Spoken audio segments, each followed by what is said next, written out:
नमस्कार सबैजनालाई हाम्रो आजको भिडियोमा तपाईलाई स्वागत छ। यस भिडियोमा हामी अम्लोडिपिनको 7 दीर्घकालीन असरहरू, तिनीहरू किन हुन्छन् र तिनीहरूलाई कसरी कम गर्न सकिन्छ भन्ने विषयमा चर्चा गर्नेछौँ। अम्लोडिपिन उच्च रक्तचाप नियन्त्रण गर्न र मुटु सम्बन्धी समस्याहरूको कारण हुने छातीको दुखाइ कम गर्न प्राय चिकित्सकहरूले सिफारिस गर्ने औषधि हो। यो औषधिले रक्तनलीलाई फराकिलो बनाउँछ, जसले गर्दा रगत सजिलै बग्न सक्छ र मुटुमा पर्ने दबाव कम हुन्छ। यसले विभिन्न हृदय रोगहरूको उपचारमा मद्दत गर्दछ र समग्र स्वास्थ्यलाई सुधार गर्छ। अम्लोडिपिन सेवन गर्ने बिरामीहरूमा उच्च रक्तचाप र एन्जाइना लक्षणहरूमा सुधार देखिन्छ, जसले उनीहरूको जीवनशैलीमा सकारात्मक प्रभाव पर्छ। तथापि कुनै पनि औषधिको जस्तै अम्लोडिपिन पनि नकारात्मक असरहरू बिना हुँदैन। लामो समयसम्म प्रयोग गर्दा शरीरले विभिन्न तरिकाले प्रतिक्रिया दिने सक्छ, जसले केही साइड इफेक्टहरू उत्पन्न गराउँछ।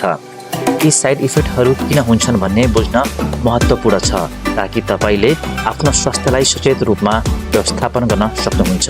यदि तपाईलाई अम्लोडिपिनका यी असरहरू सामान्यजनक लाग्छन् भने चिकित्सक वा फार्मासिस्टसँग परामर्श लिनुहोस्। अन्य वैकल्पिक औषधिहरू वा खुराक परिवर्तन गर्न सकिन्छ, तर चिकित्सकीय सल्लाह बिना औषधिमा कुनै पनि परिवर्तन गर्नु हुँदैन। अम्लोडिपिनको प्रमुख साइड इफेक्ट मध्ये एक हो खुट्टा र घुँडाको सुन्निने समस्या, जसलाई पेरिफेरल एडिमा भनिन्छ। यो औषधिले रक्तनली फराकिलो बनाउँछ, शरीरमा तरल पदार्थ सङ्कलन हुन सक्छ, विशेष गरी खुट्टाको भागमा। यस समस्यालाई कम गर्नका लागि के कुराहरू गर्न सकिन्छ? लामो समयसम्म बस्दा वा सुतेको बेला खुट्टा माथि उठाउने, कम्प्रेसन स्कर्टिङ लगाउने, नुनको मात्रा कम गर्ने, नियमित रूपमा शारीरिक गतिविधिहरू गर्ने, आवश्यक परेमा चिकित्सकले डायरेटिक्स सिफारिस गर्न सक्नुहुन्छ। नम्बर 2 रहेको छ मुटुको अनियमित धड्कन।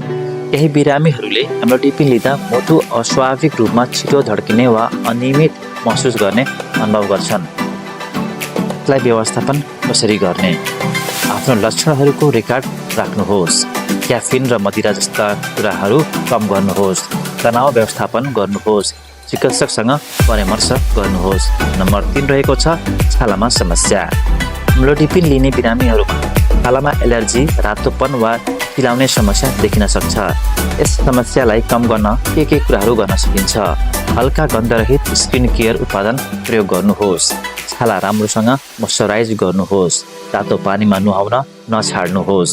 आवश्यक परेमा एन्टिहिस्टामिन औषधि लिन सक्नुहुन्छ। नम्बर 4 चक्कर लाग्नु वा टाउको हल्का महसुस हुनु। अम्लोडिपिनको प्रभावले रक्तचाप कम गर्न सक्छ, जसले गर्दा रक्त प्रवाह घट्न सक्छ र चक्कर लाग्न सक्छ। यस समस्यालाई कसरी कम गर्न सकिन्छ?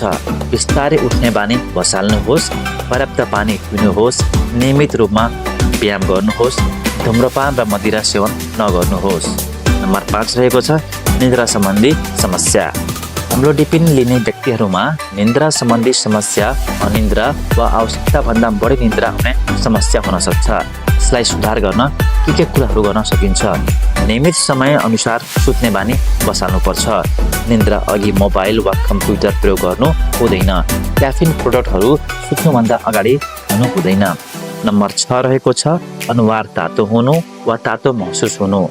अम्लोडिपिन सेवन गर्ने केही व्यक्तिहरूको अनुहार रातो हुन्छ वा तातो महसुस हुन सक्छ। यसलाई कम गर्नको लागि चिसो वातावरणमा बस्नुपर्छ, चिसो पानी पिउनुपर्छ, स्पाइसी खाना र तातो पेय पदार्थ कम गर्नुपर्छ।